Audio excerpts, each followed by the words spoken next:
Good afternoon, and on behalf of the Center for the Study of the Presidency and Congress, welcome to our conversation today with Elbridge Colby, who has just published The Strategy of Denial, American Defense in an Age of Great Power Conflict, and what will be a great conversation around the idea of U.S. defense strategy vis-a-vis China, which will be moderated by Mike Rogers Center Director Joshua Huminski.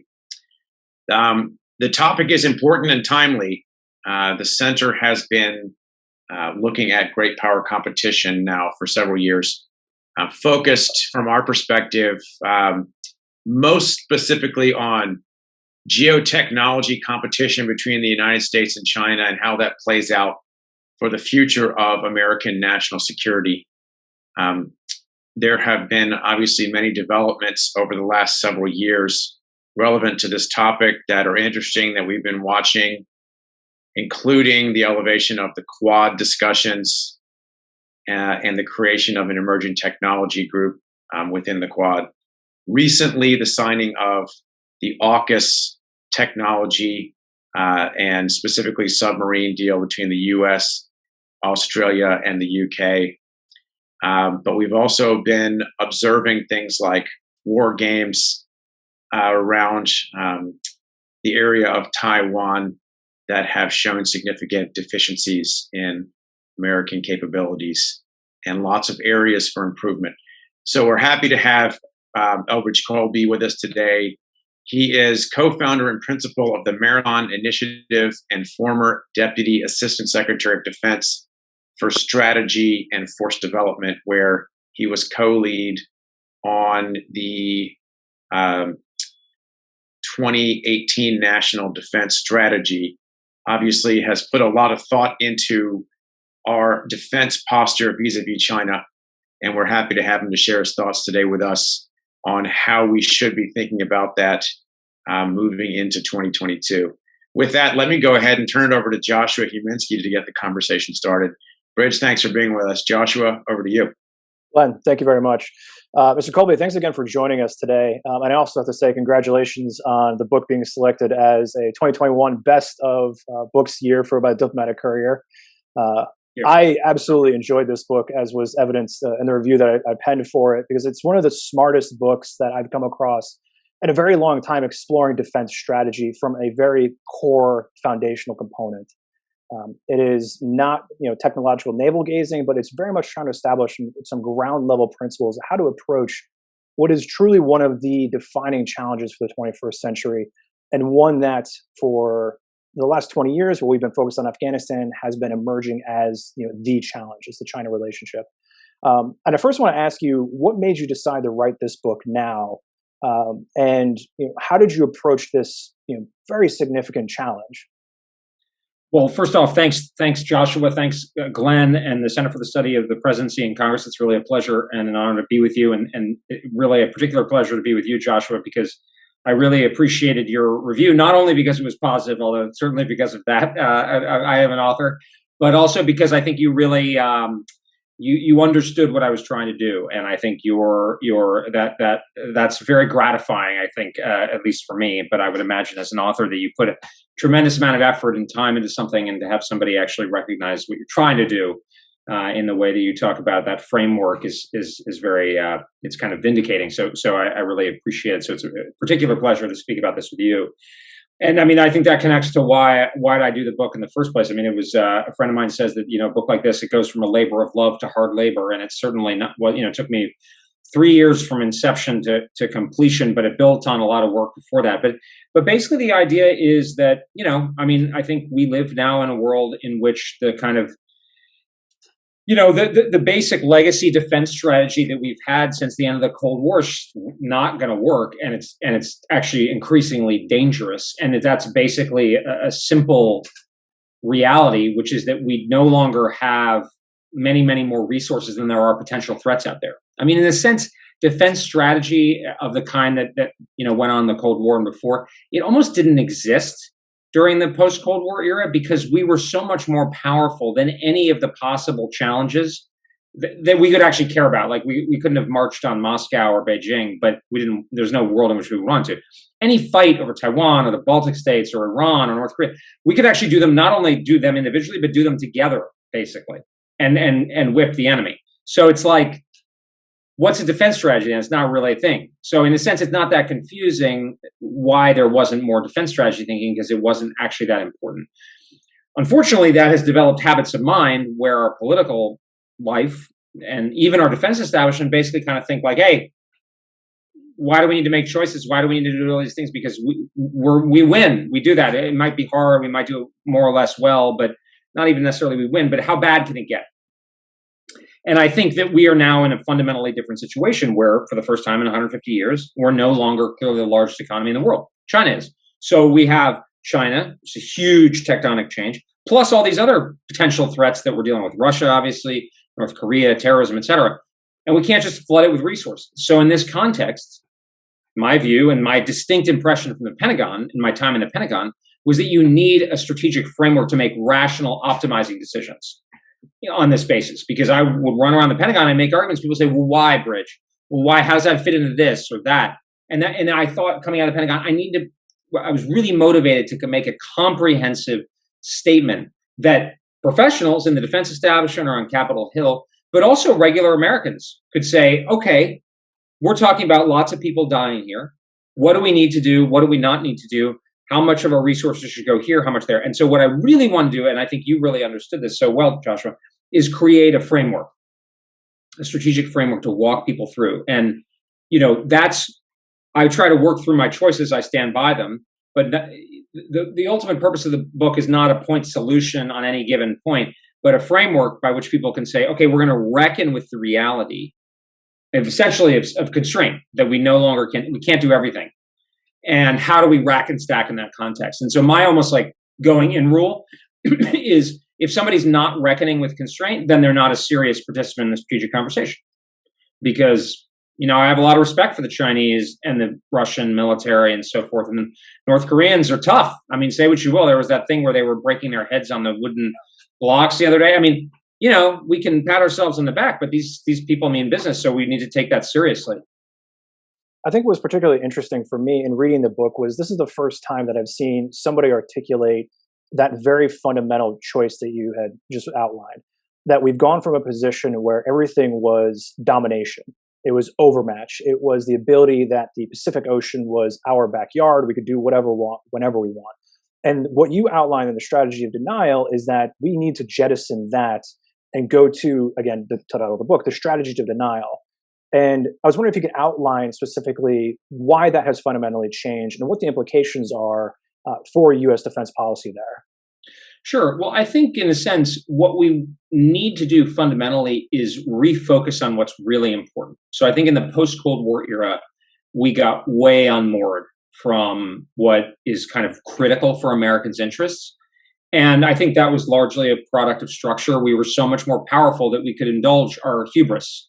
I mean, you had people writing books about like an end to evil. I mean, like this kind of surreal level of ambition, and you had President Bush talking about an end to tyranny. I mean, these kind of, almost like just kind of mind-boggling degree of sort of expansiveness of ambition. And the immediate consequences were not that great because, like, okay, we failed, but we were still so much more powerful than anybody else. What's the big deal? Well, the big deal is now, and the fact that we didn't prepare and keep our eye on the ball at that time. So now we're really inadequately prepared because of that in many important respects. So the fundamental thing that I'm trying to do is re-engage us on what's really important, because what we're talking about, again, that condition of scarcity, but we're also talking about life and death for lots of people. I mean, we're talking about major potential wars with nuclear armed superpowers, like China. So let's be really clear about what we need to do and what we don't need to do, because you mentioned overmatch, or people used to talk about, well, we need to do regime change. We need to democratize the whole world. That might be a good way of getting into a nuclear war unnecessarily if we pursue those kind of options, So so what do we need to do? On the other hand, we can't just stick our head in the sand and think that everything's going to be fine. So what I want to do is build out in a very kind of rigorous, tight way, what is it that we really need to do? Now, you could add a little bit on top of what I'm talking about if you wanted to spend more money or whatever, but I think this is the baseline, and that's denial. And I mean it in two ways. One is geopolitical denial, which is to say, we cannot allow another state to control so much of the world economy in a sense that they could dominate our national life. And that means denying any other state hegemony over one of the world's key market areas, and economic power is basically concentrated in East and Southeast Asia, South Asia, Europe, North America. So basically what this boils down to, because of the power differentials and so forth, is China dominating Asia. We can't allow China to dominate Asia. So that's denial. And that, is, in a sense, goes back to our goal with the Soviet Union in Europe, Nazi Germany in Europe, Imperial Germany, etc. And then the second part is military denial, which is, okay, to make that work, how do we do it? We got to do it through a coalition. But coalitions are easy to talk about, hard to make work, especially in the face of a capable adversary that has its own strategy. And China's best strategy, in my view, is to try to break that coalition apart without fighting everybody all at the same time, but rather to zap a few members and make an example, kill the chicken to scare the monkeys, as the Chinese expression goes, and then cause a sort of a run on the bank and collapse that coalition. And so our military denial strategy needs to be that we need to deny China's ability to subordinate a member of our coalition, particularly one that's tied directly to us. And denial in a political sense, geopolitical strategic sense, is actually a low bar. You know, we're not saying we need to transform China, not saying we need to get them to surrender, that we march into Beijing. I'm just saying we need to defeat their ability to subordinate one of our partners or allies in particular. But because China is so strong, that standard is actually very high. And that's what comes to the implications. A lot of the book is to meet that standard. We can't, no points for second best, to go back to Top Gun. We got to actually succeed, but that's going to be very expensive. And we need to prioritize that over other things, including in Europe and the Middle East and other things. I want to come back to that prioritization discussion, because I think that's particularly important. And to your point, the hallmark of some serious strategic discussions is when you have those trade-offs, which for the last couple of years, it seems we're going to do all things to all people. And I'm noticing on social media the last couple of days, the whole idea of the two war front concept of reemerging again, which is slightly alarming. But speaking specifically about that the anti-hegemonic coalition that you outlined, there's been a lot of discussion about how we partner with countries. What does that look like? How do we buttress it? Because to your point, we can't do everything to everyone all the time. So it's a matter of leveraging those alliances. And I'm curious if you can explore and discuss how we go about that. How do we go about building that coalition, both in terms of sort of liberal international order, but getting those countries that are on that front line of the 9-dash line of the Sea Island chains to be on board with Washington when they have that behemoth next door? And what does that look like? Right. Well, that's a great question. This is the paradox, and I talk a lot about it in the book, is, look, our goal is to have a coalition that basically is stronger than China and its coalition. I mean, I think at the end of the day, it would defeat China and its coalition in a total war, effectively. Like that. That's kind of the basic standard that I come up with. I mean, obviously we want to avoid that, but if it's a coalition of us and Japan, it's not going to be enough. So it's got to be strong enough to deter China and to some extent be able to intimidate it from aggression and so forth. The problem with the the core logic of the anti-hegemonic coalition, I think this is actually a mistake that the current administration is making, and I understand rhetorically why they do it, but I actually think it's backwards. Which they say you need to have a positive image or a positive idea for your coalition. And I actually think what binds this coalition together is actually shared fears. I mean, what really motivates states to work together and ultimately to fight together is shared fear. I mean, I hate communism. I think most Americans hated communism, but in the Second World War, we hated Nazism more, at least for the practical purposes at hand. So we made common cause with Joseph Stalin, and Mao Zedong, one of the most loathsome human beings who's ever lived, but we made common cause with him against the Soviets when they were the bigger threat. And I think that whatever we say, I mean, you don't always want to be that blunt in diplomatic language, but whatever we say, we should understand that that's what this is about. That it's about countries that are willing, that are worried enough about China, but are also willing to stand up and do something about it. The problem with that is that the countries that are most worried about China are the ones that are most threatened by it, right? Generally speaking. So there are countries that tend to border China. So India, Vietnam, Taiwan, close by, like Taiwan, Japan. The problem is they're also more vulnerable. And so this is the thing, I think another thing the administration is doing a lot on is this stuff on the Europeans, the G7. I'm not against getting the Europeans sort of involved indirectly to some extent, but having the Netherlands and Belgium and even Germany involved is not going to make that much different in the hard power balance in Asia, because they don't have the capacity anyway to send military forces into the Pacific, and they probably wouldn't anyway. So we really need to focus on this, what this is about, and that is that shared fears. And I actually think this is particularly relevant with this democracy summit because, look, I love our American democracy, but this is not about spreading democracy in the world. This is not a battle between democracy and authoritarianism, as the president says. I think that's a misconstrual, and it could lead us very much astray, because both in the nature, it misunderstands the nature of the challenge from China, which is more geoeconomic in nature, and it potentially alienates a lot of countries that we need to work with. I mean, Vietnam, Thailand. I mean, there's a lot of criticism even for India out there, other countries like Indonesia and Malaysia. These are the countries that Philippines, that we need to be able to compete for influence with. And so I think this is, understanding what this is about is critical. And then if we're going to make that anti-hegemonic coalition work together, those countries that come together, how do we make it work? Because the danger, Joshua, is that China will be able to pick it apart by going after the weak links, and then basically get people to think, I'm going to get fried under the microscope, so I'm going to cut a deal. So we need to be able to come to the defense of those countries, particularly the ones that we're tied to. I think about this anti-hegemonic coalition is I don't like the idea of an Asian NATO, because I think it's kind of a waste of time.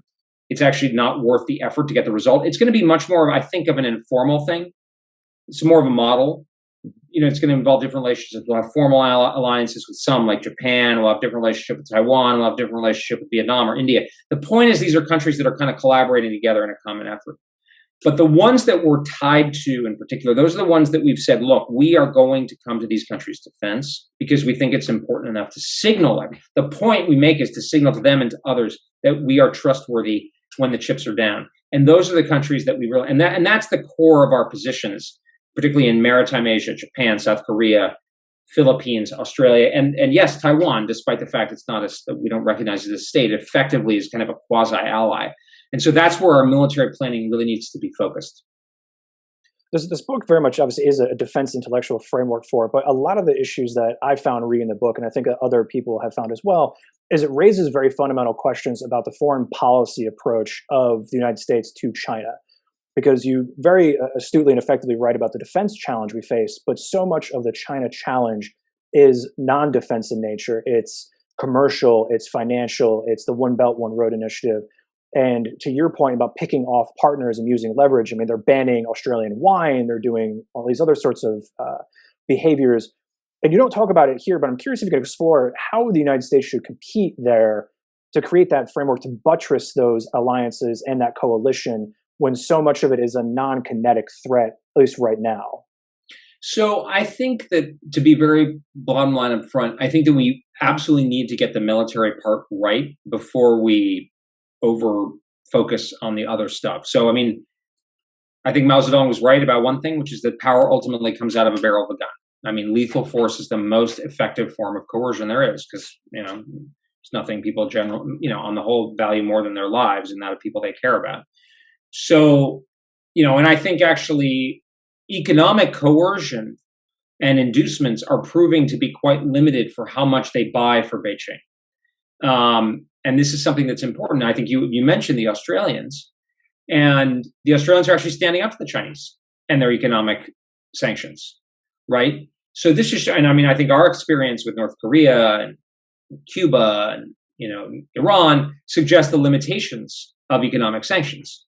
And the thing is that what the Chinese are going to demand of other countries in the region is a quite high standard, which is the forfeiture of some measure of their autonomy. And now I don't think they're going to lightly give that up. I mean, even Taiwan, which is, is many people on Taiwan still regard Taiwan as part of China. So, I mean, I don't think that's going to work. And what that means, though, is that China could either give up or it can use other instruments. And the most efficacious instruments are military in nature. And so my real concern is that first we need to get the military piece right so that they don't see an opportunity to use the military instrument to change the map and then shift it more favorably to change the nature of those economic competition. So obviously we need to do the economic stuff and the technological stuff at the same time. And of course, influence is the military competition. But I think there's this tendency, and you hear it out of the administration, to say this is not this is not exclusively or primarily, to pick your adverb, a military competition, which nobody's arguing. It's a technological, ideological, economic competition. And I think that's actually false. And the presumption that it's not going to be a military competition is much more likely to make it one, because it will open up advantages for China to exploit the military edges that it gains to advance its interests in regional hegemony and, from that position, global preeminence. So I think that's how I think of it. I think, we have to, China is a long-term challenge. China is, an economic and technological challenge, but that doesn't preclude the fact that it's also a near-term and military technical challenge as well. And we kind of need to get that sequencing clear in our head. We actually have a question that came in from the audience, and for those who are online, do feel free to submit via chat or the Q&A function any questions. And it ties directly to what you just outlined. Is the question comes in: how do you balance a willingness to engage in military conflict and prepare for military conflict without needlessly escalating to general war? And I think it said that security dilemma in there, and I'm curious what your thoughts are on that. That's a great question. I think, look, that choice is real. That trade-off is real. The security dilemma is a real thing, just as the stability and instability paradox is a real thing, and the potential for aggression, if there isn't a sufficient deterrent, is a real thing. I mean, I equate it a little bit to like the Federal Reserve and the management of the economy, which is inherently like kind of market-based perceptual issue. I always hate, I kind of really bridle at being called a hawk because I've been a dove before. My view is nobody should always be a hawk or a dove, because it's a tool to manage sort of an equilibrium. What we want is a favorable equilibrium. But my very distinct sense, and I think it's backed up by the empirics, is that there's been an arms race going on in Asia we just haven't been participating in. I mean, the Chinese have been increasing their defense spending by like 7 to 10% for 25 years. And we've been doing stuff in the Middle East and going about business as usual and haven't adapted our posture at all, not to mention that of our allies like Japan and Taiwan, which has been stagnant. So while I acknowledge the security dilemma is a real thing, I don't think it's the primary thing we have to worry about right now. I would almost like that to be our problem later, because that suggests that we'll be at a point where we're strong enough that the Chinese might actually worry about that. I mean, and again, not to underestimate that, but I think that's, and again, I mean, one of the really concrete things, one of the things I sort of like to point out is, the development and sort of posturing of a country's military forces is just one of the most credible and important and reliable signals of where they're likely to be in the future, what the kind of behavior they're likely to have in the future. It's not perfect. Nothing's perfect. But in the sense, military forces are very expensive. They don't make you a lot of money directly back. They take a long time to develop. They're very top down. They're planned. So it really tells you something that the Chinese have been spending the last 25 years, spending an enormous amount of money trying to develop a military to kick us out of Asia. That should tell you. And now to develop a global force. They're don't take it from me. Look at the Biden administration sent the Deputy National Security Advisor to talk to Equatorial Guinea about the Chinese wanting to open a base on the Atlantic Ocean, coast of Africa. That's kind of surreal. But that's where we are. That's not where we are. We're already behind that because the administration was willing to acknowledge it. Who knows what else is going on? But I think that's what we need. So it's almost, and I don't mean this to be rude to the questioner, but it's almost presumptuous of us to worry about the security dilemma because we're so far behind. And by the same token, our force development and what we're talking about, the whole idea of denial, if you're like, if I'm saying my strategy is denial, that's such an obviously defensive idea, right? I'm saying I'm going to deny your ability to subordinate another country. Okay, yeah, like I might attack the mainland and so forth, but I'm not talking about regime change like the Bush administration would talk about regime change with Iraq or Iran or something, right? That's something that could create a security dilemma because, like, what's my use? I'm going to get fried if I let them come in. But what I'm talking about, my whole argument, and I think where we're heading, hopefully, as a country, a defense establishment, is to this very clearly incredibly defensive model. The Chinese aren't going to acknowledge that for their own reasons, but I think they can pretty clearly see it. Building off of this is particularly fascinating because you outlined very early on that this is not a prescriptive bombs, bullets, guns, ships sort of argument. But extrapolating from the framework that you've provided and what you've just discussed here, there's very key implications for what we buy, how we align our forces, and what we do. And a lot of it in reading it for me that I was thinking about was a lot of the stuff that we're going to need to talk about, we have not been talking about for the last 20 years. It's been very ground focused, close air support, low intensity conflict, counterinsurgency models in Iraq and Afghanistan, and pivoting towards the defense establishment, procurement establishment to those types of pieces of equipment, which are by and large not necessarily appropriate for the kind of conflict you're outlining.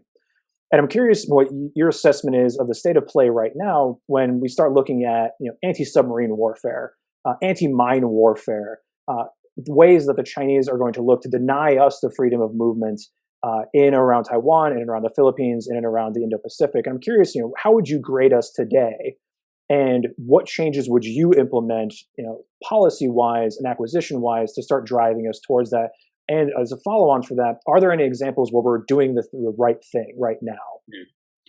So great question. And again, I mean, others are better equipped to talk about these things. What I would say is that I think we need to both cover down on the shorter term, and prepare for the longer term. And this is sort of easier said than done.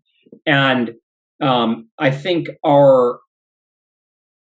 it's hard for me to say. My guess is that we're getting maybe like a C+ on reform. So we're not failing, but we're definitely not where we want to be, But, in the nearer term, and there are people like David Ochmanek of the RAND Corporation who've been talking a lot about this, or Thomas Shugart, that basically in the nearer term, we need to cover down with like munitions, platforms that can get at least close enough to launch munitions, C4ISR, command control, communications, computers, intelligence, surveillance, and reconnaissance system. I mean, basically, it's a battle network that's sufficiently lethal, which means it can get out and touch the enemy and affect the enemy, kill the enemy, and then, but also resilient, that it can take hits and keep going. And then agility is also important, that it's adaptive and so forth. And the department is talking about that. I think we need to do that in the shorter term where we, have enough munitions. Like, are we buying enough long-range anti-ship missiles or maritime tactical tomahawks, these kinds of or JASSM? Are we putting them on different aircraft? Can the B-52 and the B-1 launch systems that, traditionally was more of a Navy function, but, we just need the most fires we can possibly get. Can the Japanese and the Australians get more involved and integrate in a near-term way? So those are some, and if we're going to retire ships, I'm all for retiring to modernize the force, but we can't have this huge, we already have a submarine bathtub, for instance. Like, we can't have a huge, what's called a bathtub, where the Chinese are going to say, well, I guess now's my time to go. That sounds good to me, because they got no capacity and they're only thinking about 2030, I guess I'll go now. And has happened. But at the same time, long term, we do need to be rethinking the whole kind of fundamentals of the force, like using much more unmanned. And that actually, unmanned is for short term as well. But I mean, a much more fundamental overhaul of the force, at sea, in the air, et cetera. Different kinds of missiles, obviously hypersonics, both in the near and longer term, but really kind of rethinking and being willing to take risk. But I think what's frustrating to me is that, people like to mention these, that we lose the war games over Taiwan. And that's true, except the part that people leave out often is that what those, senior military officers are saying is, well, yeah, we lose the fight, but now actually we've started winning the fight. We know what we need, but we're not buying what we need yet. And it's like, so this is actually a tractable problem. We can totally do this. Like, what I'm talking about shouldn't require us to kind of like completely overhaul the entire military. It's really about focusing our effort on the right kind of systems, the right kind of posture. But so far, we don't really seem to be doing it that avidly, that with that much energy and focus. So, there are good things happening, but then again, it's also hard to know because a lot of this happens behind the curtain. I'm curious to follow on with that. It's that very component, because one of the things that we talk about CSPC is integrating, moving faster, pulling in new and novel capabilities, and looking over the horizon. And one of the challenges that we find is that the programs of record, the way of doing business, kind of gets in the way of that sort of reform that you're talking about. And I'm curious, as you said, are there examples right now where we're making smart moves? I'm thinking of the Marines and kind of their revised doctrine and integrating the unmanned systems and the fire support and whatnot. Is that moving in the right direction? Should they move faster? Are the Marines once again ahead of the curve? Well, I think the Marines are absolutely the model under Commandant Berger. I mean, I think they are the all-star, kind of model, because they have overhauled their force, begun an overhaul of their force to try to adapt to the strategic reality laid out, I think, in the National Defense Strategy of 2018, which is a kind of Asia-China focused force with a denial approach, right? A blunt layer that it's not just all surge capacity. And then, the thing about what the Marines are doing is my impression is that they don't think they have all the answers yet. And that's a key part, is like anybody who thinks we have all the answers already, I don't think is very credible, because clearly we don't know all the technology that's available yet. A lot of these operational concepts haven't really been fleshed out, how the technology will actually work with the other systems. So there's a lot of movement, but the key is to show, and the key is to demonstrate forward movement, and to actually begin the process of retiring systems that aren't needed anymore and investing in new capabilities in the near term, but also to set up for the longer term. I think the Air Force is now really, shining under General Brown. It seems to be really moving forward on, trying to overhaul the Air Force for this mission. General High Note, I think the A5, A3A5, I think is really eloquent on this point. So, I mean, I think those are the kinds of things that are happening. And then in the kind of nearer term, some of the things that the Strategic Capabilities Office has done within the Pentagon in terms of trying to leverage, make use of sort of quote unquote legacy systems that were developed a while ago, but could have some more efficacy if you put a different kind of munition on an old system. Maybe it's, the B-52 has been flying for 60 years, but if you put, it doesn't need to get that close, lights up like a Christmas tree on radar. But if it can launch, it's got a big bomb bay. If it can launch a long range weapon, it doesn't need to get that close. So those are the kind of things that, and I mean, I think people understand this. So some of the failure to shift is it's honestly a bit mystifying. I don't exactly, and you see it with, the failure to invest in our posture in the Western Pacific. I mean, where, maybe people can't agree on a good idea, because there's ongoing debate. Well, should we do it here? And then just year on year, it gets kicked down the path, but then we end up with sort of nada, and we can't afford that either. So hopefully that's something that the Congress is going to correct both in the National Defense Authorization Act, and hopefully the appropriators will appropriate the money for the Pacific Deterrence Initiative. But I think there's definitely good things happening, but it's all relative, right? It's not like, hey, we can't just pat ourselves in the back because we're finally recognizing there's a problem, because the PRC is immensely powerful and has been focused on this intensively for decades. So we need to measure ourselves against them, not against ourselves. I'm reminded of sort of the optics question, as the Financial Times was reporting about the bouncy castles of death and the missile fields that the Chinese are deploying. And here at home, we're having debates about the ground-based strategic interceptor and the next generation ICBM systems. And then you look at the Chinese deployment of naval capabilities, and then we have the photos of the Zoom wall, which is covered in rust. And the optics, to your point about that near term versus the long term, is kind of alarming and concerning there. I want to take a step back, and one of the parts that particularly interested in me that you briefly mentioned but didn't go into a lot of detail, and I hope there's a second book in here. Apologies to making more work for you, but it's actually one of the questions that comes from the audience from one of our Board of Trustees members, is can you apply your framework and the concepts you outline for the strategy denial to Russia and Ukraine and sort of the situation in Eastern Europe right now?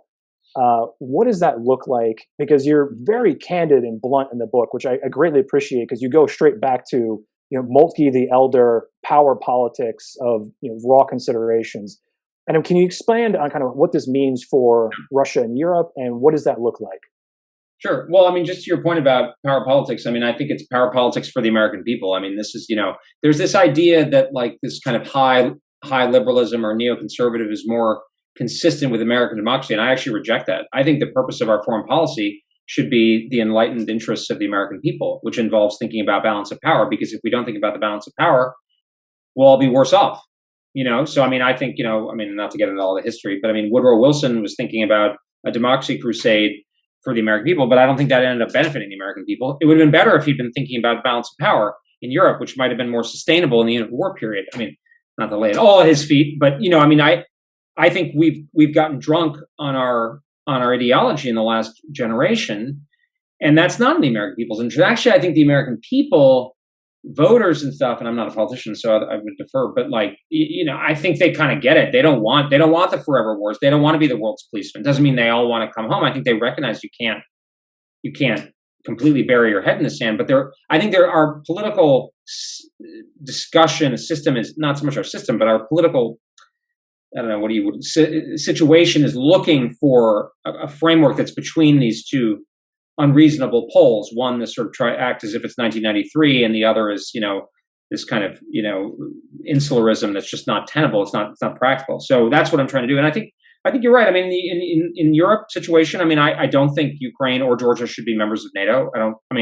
This idea that NATO, that it's like the right of a country to decide whether it joins NATO. Well, NATO is basically an organization where Americans offer to defend other people. That's effectively what it is. So, I think we have the choice at the end of the day. It doesn't mean we wish Ukraine well, but it's not the job of the American people to liberate the entire Eurasian continent.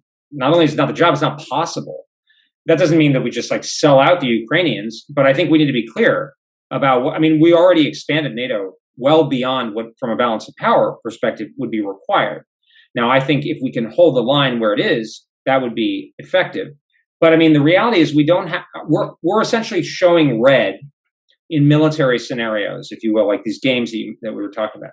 We're losing in Asia, which is by far the world's most important region. Not only is Asia going to be about 50% of global GDP or more, apparently the EU foreign policy, Borrell said recently in an article that Europe's going to only be 10% of GDP, global GDP in 20 years. So Europe is shrinking, Asia's rising, China's by far the most powerful other state in the international system, and Russia is a much smaller. It's a threat, absolutely. But it's all relative, right? So what's our interest? Russia is not going to be able to dominate Europe by the time, it would culminate its offensive somewhere in Eastern Europe, somewhere in Eastern NATO, it's much, the worst case consequences in Europe are far less grievous than they would be in Asia. So what does this all mean? It means that we cannot, really what we're going to have to do is actually reduce forces in Europe. The administration is talking about putting more forces in Europe, which is going to hurt us in Asia even more. We need to reduce forces in Europe. We need to do it the right way. Now, one of the things that we were trying to do in the National Defense Strategy 2018 was give an uptick that would then allow the Europeans to step up and ultimately do what the solution to this problem is, which is the Europeans to provide for the conventional defense of NATO, Europe, and Scandinavia and so forth. Not only is this totally plausible, the European NATO and allied partner countries like Sweden and Finland are much wealthier than Russia. It's totally feasible. In fact, most European countries a lot of them are doing pretty well, particularly the ones that are threatened by Russia. Poland, Finland, the Baltic states, Norway and Sweden are doing better. The United Kingdom is doing well. The problem is Germany. Germany is the problem. So it's what our model needs to be. We're going to shift to Asia. You have to take the lead. We can help, at the high end, basically, and with, high impact, low weight investments or capabilities. But they need to take the lead. And this, we cannot be, I'm certainly against getting in a conflict with the Russians over Ukraine. That all said, I think there are things that we can do to strengthen the Ukrainians because we do benefit from an autonomous Ukraine. It keeps the Russians farther from NATO. Obviously we have sympathy for the Ukrainians, but there I think it's probably mostly bolstering Ukraine's own capacity. Although let's be honest, there are limits to what we can do there. But, this is the situation in which we now find ourselves, people who, I think the onus is actually on the other side. So, I see people saying, oh, we should send troops to Ukraine and, intervene and not, that kind of comment should not be allowed to pass unchallenged in the sense, well, you understand that that's going to significantly decrement our capability in the Pacific. For instance, we don't have necessarily enough munitions to go around, right? So if we get in a conflict, we might not have anything. We ran out of a lot of munitions during the counter-ISIS fight 4 or 5 years ago. So we have to grapple with these constraints. And if somebody wants to make an argument why Ukraine is more important and Europe is more important, okay, well, we can entertain that, but you got to grapple with the constraints. And again, I just feel like we're still not doing that in a way that at some point we're going to get a very rude awakening if we continue this way. I want to speak to that point about sort of the credibility question, because you mentioned it early on in our conversation about the anti-hegemonic coalition and the countries, Thailand, Vietnam, Singapore, believing that we would come to their aid, and looking at what's happening both with the U.S. withdrawal from Afghanistan and the present crisis with Ukraine and Russia. Where do you see the credibility question entering into this factor? And is American credibility what it once was? And is there a way to, if it is not, a way to bolster it again? So I have this idea in the book of differentiated credibility. It's kind of a more contextual idea of credibility. So I kind of put myself in the middle of the credibility debate, which is to say, I would say the traditional Washington, D.C., kind of particularly post-Cold War view, but going back to Vietnam, is that our credibility is really important everywhere. And if we back off anything anywhere, we lose credibility. So I would kind of think of that as like an undifferentiated form of credibility. If you cheat at pool, your bank won't give you a mortgage because they think you're the kind of person who cheats at pool, even if they're totally unrelated. And then on the other side, there's a pretty significant academic contingent that basically says credibility doesn't matter at all. Countries just look at what your interests are, or the local military balance or something.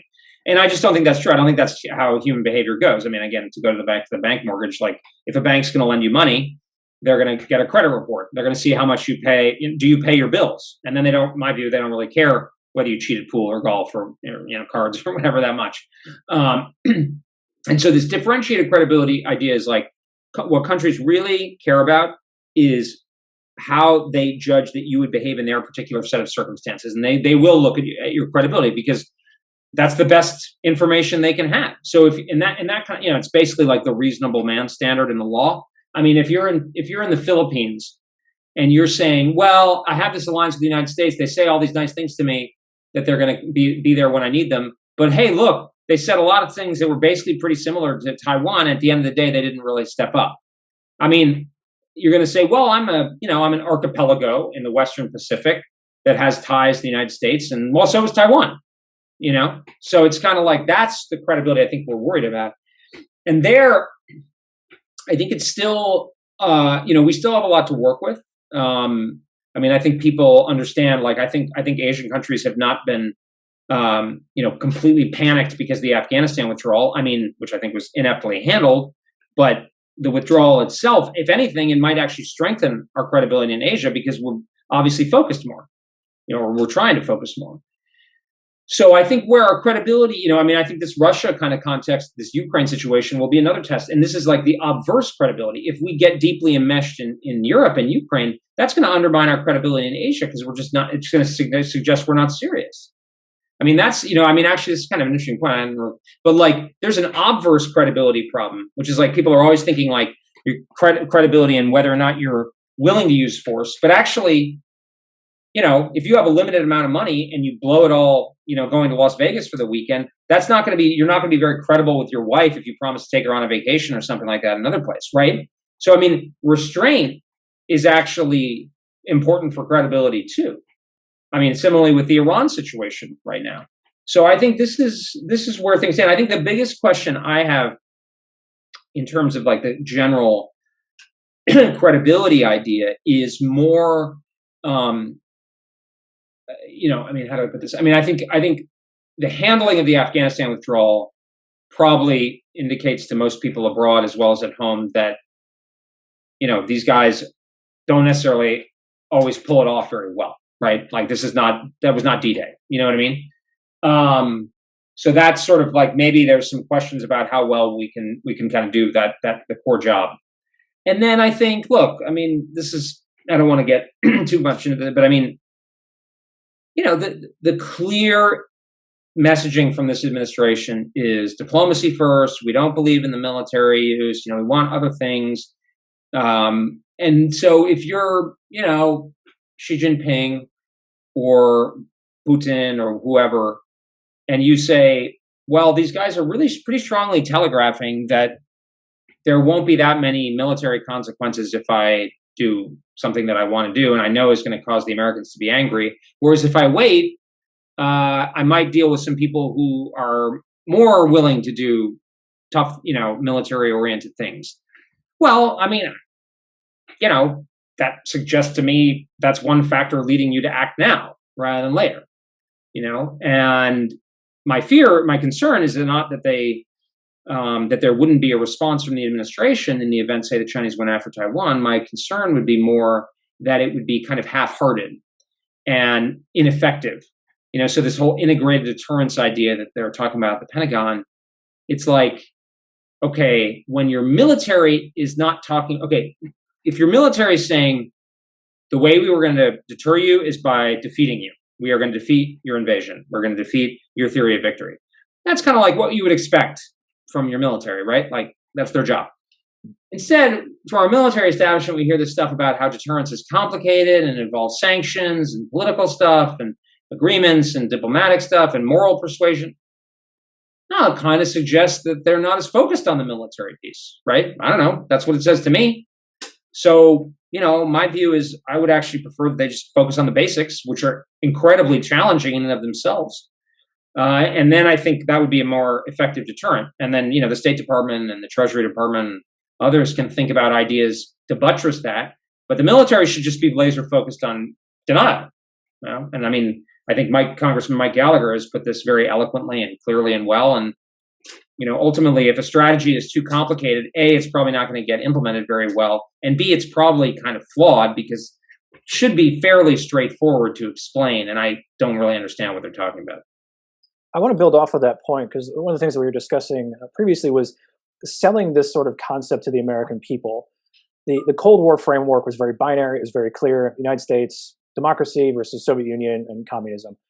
And the situation we find ourselves in as it relates to China, its hegemonic ambitions, its regional domination desires, seems to be a much more challenging sell to the F-150 crowd, as my colleague Dan has put it. We have a challenge, to your point, selling it within the Beltway of getting everybody on board of, to your point, about focusing on the military and defense component to the exclusion of everything else, at least for the Pentagon's purposes. And I'm curious, taking a step back, the work you're doing at the Marathon Initiative and this book, getting inside of Iowa, of Michigan, of Kentucky, Tennessee, these folks who don't consider this to understand the challenge that we're facing from China and what a China dominating the Indo-Pacific means for the world. Well, it's a little bit trite, but I think it's true. I actually think that the broad kind of sweep of the country actually kind of gets the China challenge in a way that many in the blob don't. And partially it's because, like the F-150, I think Dan mentioned the point that a lot of those semiconductors that people are feeling, the heat has been slowing F-150 and, other automobile and other various electronics production. And actually, I think, the effects of deindustrialization have been far more felt out in the country than inside the Beltway, which has done very well over the last 20 or 30 years. So I actually think, I've been doing a lot of radio, for instance, around the country, virtually or telephonically, but, California, Tennessee, Michigan, Iowa, et cetera, right? I mean, a lot of places over the country. And I actually think people sort of get the China thing, and the polling is suggesting this as well. The Chicago Council came out with something, I think, today, and the Reagan Institute has also had a poll showing this. It is still, there's a partisan split. We're in the Chicago Council. But I think that people get that China is a really serious challenge. In fact, I put out a tweet when I was at the Reagan Forum last week, just showing how dramatic the rise in the perception of China as a priority threat has risen. Now, whether that translates into Taiwan, for instance, or a military strategy of denial, that doesn't necessarily follow. Although support for defense of Taiwan has also risen, because I think people intuitively grasp that they're connected. But I actually think people kind of get it. I think the problem is more just the scale of what will be required to deal with this threat is going to be like, whoa, that's a lot. That's more the challenge. It's not that, people get that China is a real problem. I think that's really getting through finally. But I think what we're going to have to do to get to it, I think we've just begun to sort of scratch surface, and we don't really have much time because I think the Chinese have prepared, and I think, under Xi Jinping, they're really looking to make moves. One of the questions that comes from the audience that sort of I think fits in with this is that the noises coming out of the Biden administration are, to your point, not very I want to say not kinetic, but they're not very hard power focused. It's the summit of democracies, it's the liberal international values, it's the softer components of the integrated defense or integrated deterrence component. And the question comes about, does Biden need to issue sort of a presidential doctrinal statement? Does there need to be a Biden doctrine? Would that be effective, or should we expect presidents to articulate that beyond the idea of just strategic competition or great power politics? I mean, I don't know if there needs to be a Biden doctrine. I mean, these things always seem kind of forced and post hoc. What I'll say, though, Joshua, is I actually think it's strange, just like strategically, for a Democratic administration that is emphasizing that it doesn't, to be emphasizing these non-military instruments, because the paradox, and this I think was clearer during the Cold War, is that if you don't want to have to do more mean things, kind of crazy or mean things, vertical or horizontal escalation, going nuclear, tanking the global economy, then you want more of a conventional denial strategy. So during the Cold War, the people who were arguing, say, for NATO and the United States to adopt a no first use policy like McNamara and George Kennan, well, particularly McNamara, they always advocated for conventional defense. If forward defense, didn't really lead to much until the end of the Cold War. But like under Kennedy came in, Johnson, flexible response and not relying on, hey, if you twitch, I'm going to nuke the whole Soviet Union, which Eisenhower, that was his strategy because it was Dwight Eisenhower. He might just do it. The guy ran overlord, right? So the paradox here is that you have a Democratic administration, which is kind of like, and I don't think this is a partisan statement, which is kind of, it's obviously more focused on the soft power and, in their terminology, restoring our image in the world. But it's like, that administration benefits more from a conventional forward defense of Taiwan, because the alternative, if they don't do it, is it sounds softer to say I'm going to use other instruments of national power, but it's actually going to be a lot harder, because what they're going to have to do is like tank our economy to have an impact on the Chinese, which by the way is not even going to work probably. But like, is that very credible? I mean, we're already having inflation in this country. We're already having economic concerns. So it's like, I almost feel like, hey, wouldn't you guys want to have the conventional denial? Like, it's a lot easier. So why wouldn't you do that? Instead, we're talking about this integrated deterrence thing, which is just this hand wave kind of distraction, as far as I can tell. It's honestly kind of befuddling. But building off of this, because we have a few more minutes, and I want to throw one of the questions I really like asking folks about is you're appointed Secretary of Defense Colby tomorrow. What would your top three priorities be they programmatically, be they doctrinally, be they strategically, that you'd want to see driving the change to achieve the strategy you've outlined here? Sure. I mean, my three priorities are the conventional forces should be focused on China and Asia, and particularly Taiwan is the pacing scenario. So Assistant Secretary Ratner said that is the pacing scenario for the department they're focused on, so bravo. But make everything about it. So if conventional force, combatant commander or service comes in and says, oh, we got this great idea. It's like, okay, how does it help me here? How does it help me here? And if not, okay, come back. And I would actually there's this idea of like a bishop's fund, have the secretary control funds, some funds that he can use then to like disperse to promising proposals. So that would be, basically I'd be like, if you're working on if you're part of the conventional forces and you're working on something else, you should probably get a new job. That would be kind of my general gist. And I need us to be confident in the next 6 years in the Davidson window, as well as the longer term. And that would be and then I want to push the allies a lot harder to be able to contribute to that, the Japanese in particular and the Taiwans, and encourage the Australians. The second thing is I would want to relook at the nuclear deterrent, given that the Chinese are massively increasing the size of the nuclear force, and it's obviously going to be very sophisticated. Do we need to have a larger deterrent to simultaneously deter? Because I think it's reasonable for us to have a one-war conventional military, but I don't want to leave us exposed to grand coercion by nuclear forces where we only have a one-power nuclear deterrent. So I would want to look at that. And then I would want to really push for a more sustainable, low-cost counterterrorism effort. So we want to focus on terrorist groups that are threatening the United States, or maybe kind of transnational groups that threaten our allies, kind of trans-regional. But then other than that, I would basically be like, look, I would almost like, I'd go to NATO and I'd say, hey, here's the situation. We're going to have to focus on Asia. Maybe I say behind closed doors. You got to do it. And like, if you're going to call our bluff, we're going to take off mostly. So it's your call whether you have an effective defense. We're here to help. But obviously you haven't been believing us for the last decade or two, but now it's going to happen. So I'm telling you the truth. And I actually think in my individual dealings that allies often do respond well, including European. They're like, oh, okay, I can deal with that. Okay, you're telling me the truth. I see why it makes sense. It's inevitable. So let's try to work together to have some glide path. But instead, we've been dilly-dallying for years, and now we're, because we want to reassure. Well, sometimes you don't want to reassure people. I've had a family, you've got a family member who's sick, who's saying, hey, I'm going to be fine. I'm going to be fine. No, you say, look, you're going to be, if you don't get this checked out, it could be catastrophic. You got to get it checked out, right? So, to me, I don't think like constantly reassuring our allies is actually even fair to them. So I think those are that's the sort of approach that I would take, sort of shift our global map where we rely more on allies in the secondary theaters, help them out, loosen up our arms sales and technology transfer and intelligence sharing, kind of to the extent it's possible, the last one. But, to try to bolster them and then a little bit get out of their way, stop being the boss of all the situation. If the French want to take more of a leading role in North Africa, or if somebody else wants to take the lead in Central Asia, great. We got a lot bigger problems over here in Asia. That's by far the most important thing.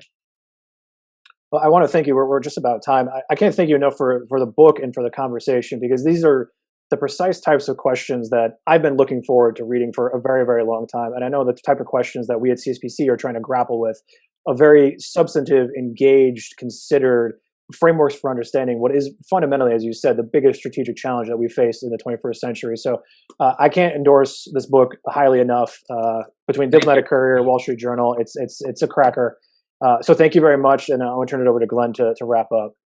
Thanks to Joshua for managing an interesting conversation today. I will also add that the strategy of denial is on Joshua's holiday reading list, or I guess it's the best books that he read in 2021. So if you haven't gotten to it yet, it's on your holiday reading list now. Thank you to Elbridge Colby. You mentioned the writing process and how much intellectual time and effort it takes to put something like this together. We very much appreciate being able to provide platforms to thinkers who do the effort. Obviously, it's something that is very much in the interest of the center to promulgate debate and thought on this topic. And those of you who take the time and effort to put these thoughts on paper and give us the fodder for having these debates, it's tremendously valuable for our national security thinking. So thank you for doing that. Thank you for engaging with us in this conversation today. I really appreciated your framing on the idea of having a strategic denial of China's ability to break up one of our strengths, our alliances with aligned countries. It has a lot to do with defense spending and orienting our conventional forces, but it also has a lot to do with maintaining those key relationships and rather than simply focusing on containment, focusing on denying our adversary the ability to break up our strengths. Very interesting, thought-provoking. Appreciate the opportunity to have you, Elbridge. Look forward to continuing the conversation into 2022.